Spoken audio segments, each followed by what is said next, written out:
and thank you for joining us today. I'm delighted to welcome our guest speaker, Sara Goldrick-Rab, to our Bucks County Women's Coalition Call to Action.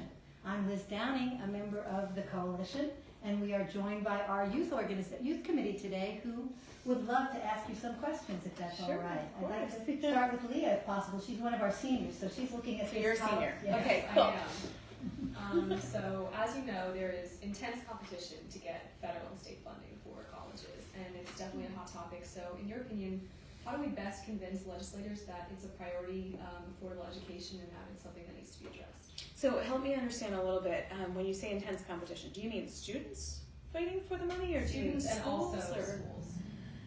Yeah, I mean, at the student level, a lot of the dollars are basically contingent on whether or not you apply, right? And the people who miss out on the federal dollars, it tends to be because you didn't apply, and that's a problem because the application is actually really hard. They'll tell you that it's now something you can do on your smartphone and just whiz through it, but that's not true. So it does require more help. And in the state funds, one of the problems is that students often don't know that those funds run out every year. So if you don't do your FAFSA in a certain time period, you could miss out completely. And then another really big problem is the allocation of funding to different types of colleges. So we do something in higher education that in K-12 we really don't tend to do, which is in K-12 education, government primarily funds public schools, right? In higher education, government is funding both public and private schools, and that includes with financial aid.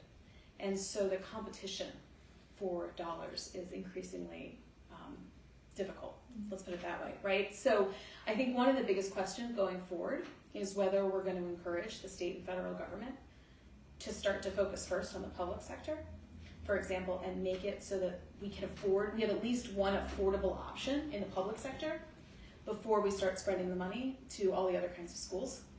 But we haven't had that conversation in like the federal government level since the 1960s.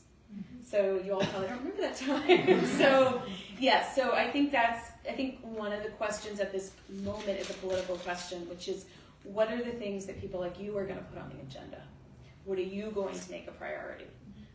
Is it going to be that you want to just continue to ask for like frozen tuition or cheaper tuition, or do we want to deal with the decisions that we're making about allocating who gets what? Does that make sense? Yeah. All right. Okay. So one possible plan aligns college loans with the student's major and the economic outlook for that major, and does that seem appropriate and fair to you? So I worry a lot about this. So to me, there's this expression, you're putting the cart before the horse. Right. Okay. So as college has become more expensive, people have gotten more and more worried about whether their degree will pay off. And it wasn't always this way. So it's not like philosophy majors used to make a lot of money, right? It's just that it didn't cost you so much to get a philosophy degree. I think we can all agree that things like history and philosophy and all these other things are really important in a democracy in particular. And that if we start to say you should only go into lucrative majors, we're going to have a problem. First of all, there are not going to be enough jobs if we all go into those majors. And secondly, we need more well-rounded people than that. The move to tie the loans to that worries me because I think what's happening is we're going to narrow who can get loans based on who's willing to do what majors, right? And it doesn't seem fair to say, sorry, philosophy major, you're not getting a loan for college because we don't like the choice you made. That is a way of government telling individuals what to do, which I think some people would object to. It's what we call paternalism. But it also violates another premise of the loan system.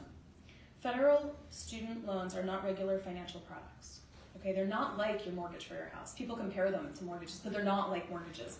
Because when you get a mortgage, and I know it'll be a long time, but when you go get a mortgage, you have to prove your credit. Meaning you have to prove that you are qualified to repay this loan. We don't do that with student loans. Why? Why do you think that is? Why wouldn't we do that with student loans? I think because you don't have the education in the first place. Right. The whole point is that you wouldn't qualify. Right. That's why this is education policy. It's about getting the people who couldn't qualify to be able to later by helping them get an education, right? And I'm worried that we're moving towards a moment where we're going to start restricting that and just make loans to people who are qualified for loans, which means make loans to wealthier people. Yeah, it's scary. Yeah.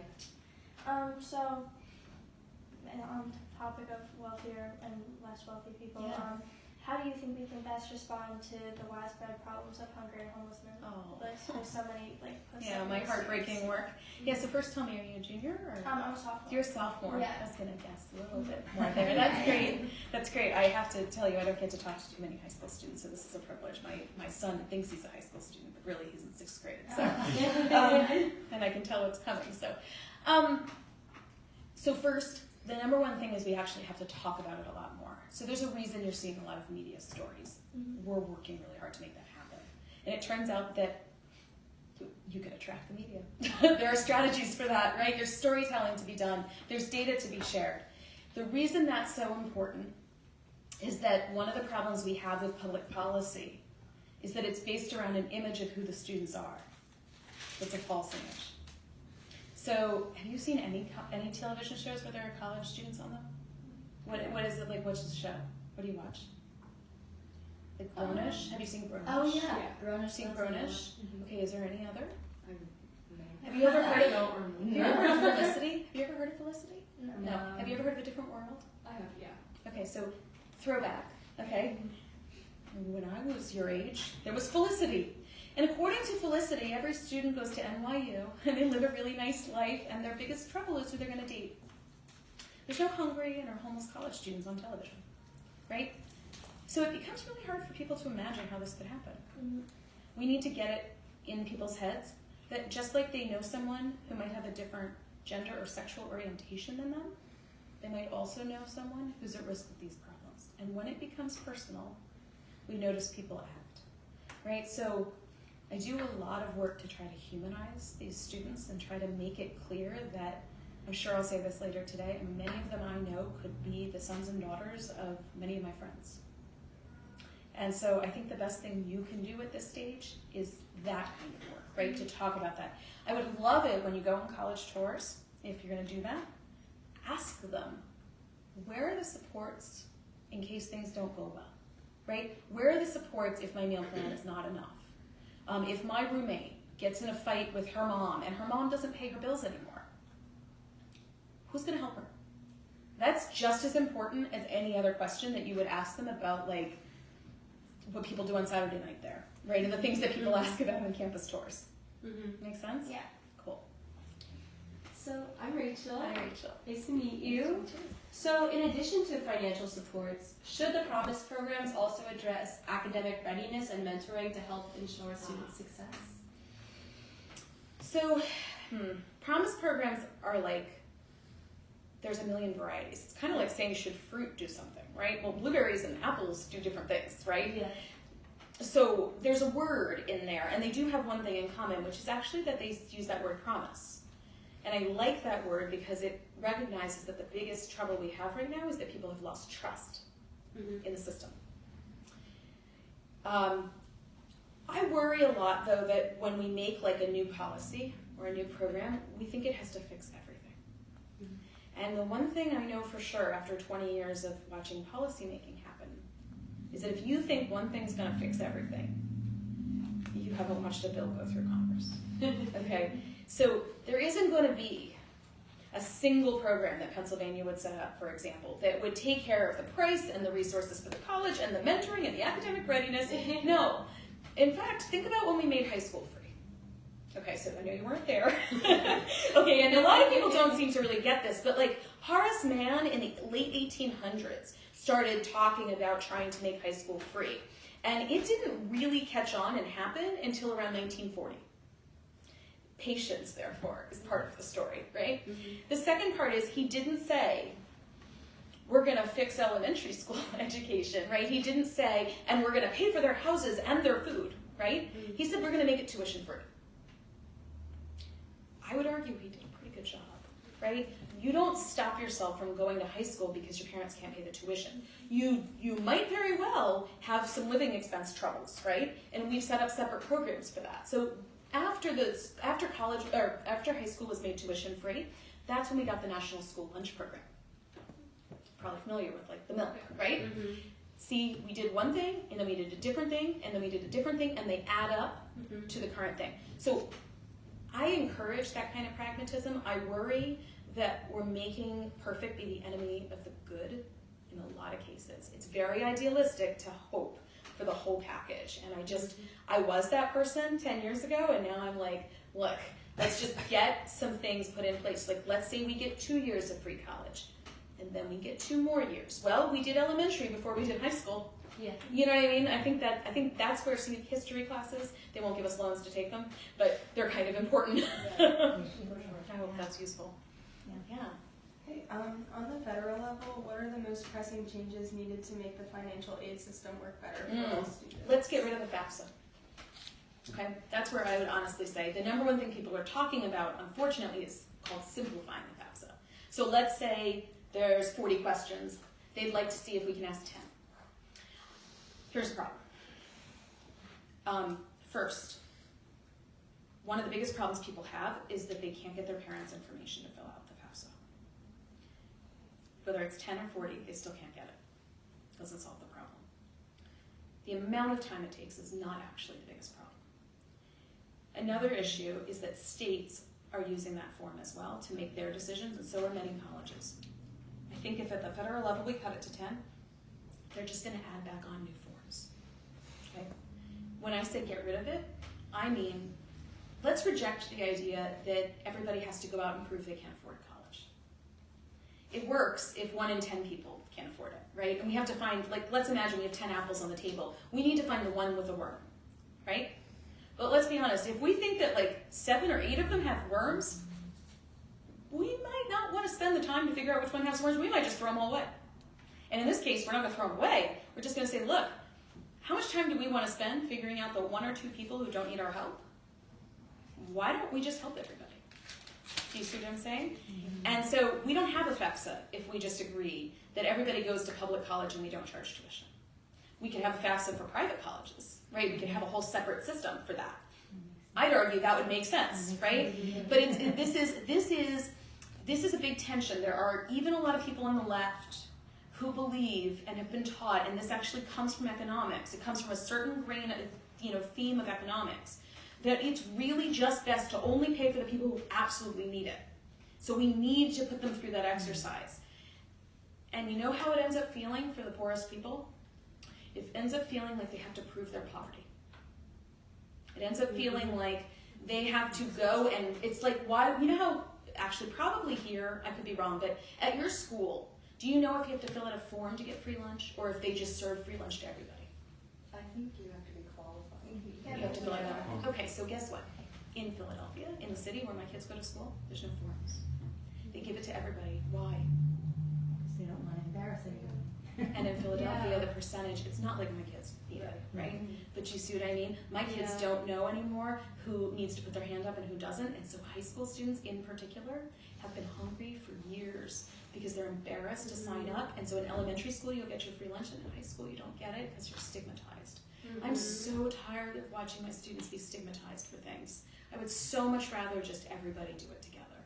And even if it costs $5 extra, or even $5 million extra, I think that's actually worth it. I think we have time for one more, question. and we got all the way to the end of the Unfortunately, we table. have to That's a go big number. downstairs in a few minutes. But So I had a question, maybe if like there's a way where, because like the roadblocks that are, the actual roadblocks that are thrown in the way of minority students, Yes. if there's a way that like, in terms of like either an affirmative action type way to like fund minority students into college. Yeah. This is a really hard issue.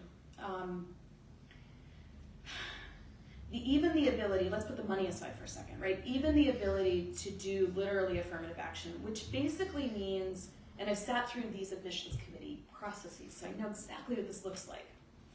It means just taking a more holistic look at the whole application and saying to yourself, these two look the same, but this person overcame a lot more stuff to get to this moment, and putting the thumb on the scale for that person.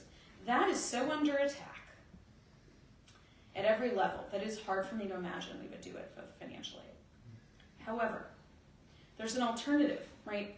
So the reasons for these racial disparities in who can pay for college go back to the beginning of this, before the founding of this country, right? And they have a lot to do with wealth. If you really look, the disparities, the differences between blacks and whites in this country, let's just do that. Let's put on, not talk about Southeast Asians or any other group. We're just going to do black-white disparities. It's not as much about income anymore. It's about wealth, which is literally about, some of us have grandparents who owned houses 4 generations ago, and some of us have grandparents who were slaves 4 generations ago, right? So there's a proposal on the table to go at it from that route, which is to say, build the wealth of African American families so they don't need more financial aid for college. And I kind of like that. It's called baby bonds. It's the idea that going forward, each baby that was born into this country would get a bond in their name, every baby. But the bond would be in size relative to your family's wealth. So babies with less wealth would get up to $60,000 at their birth in a bond, which would mature over their lifetime, right? My kids might get $5, right? Fine, they got something, I get that special certificate, right? It wouldn't mean much, and it would help to level wealth inequality. Then downstream, we wouldn't have to do this stuff as much. Now, it makes me a little sad because there's a lot of people who are already past being a baby, right? And I don't know what we're gonna do for them. But I think this proposal is pretty out there, but live right now, and I think you're going to see a lot of conversation about it. And I think it's really fascinating because, again, it goes at the root cause, right? We can't go back in time and undo all the things we did. But this is also what you'd call a form of reparation, which does not get disguised as we're just going to make cash payments to all these different people, right? And when you make things around babies, people do them. They're really sympathetic, right? It's really true. We play this thing of deservingness in this country, and older people are viewed as a lot less deserving. It's why we have so much poverty among seniors, right? We have horrible poverty among children, but not as much among babies. We all like the babies. Okay? Hope this is helpful. It's delightful to talk to you. I was so amazed at how well prepared you are. So. If only my college students were as well prepared. Thank you so much for joining us today. Thank all of you Yeah, for of course, absolutely. and participating. Of course. We will get ourselves together. Yes. And There's a great piece that ran this week in NBC News on preparing for college that has a bunch of stuff in it that I never see mentioned. So I helped them shape it this piece. And if you Google my name in NBC News, it'll come up. It is the best thing I've seen for high school students so far because it actually lays it all on the table. Like instead of telling you fairy tales, right? I really don't think you need the fairy tale anymore. thank you so Y'all are much. plenty old enough. Thank you. Thank you. Yes. We're going to need to turn back.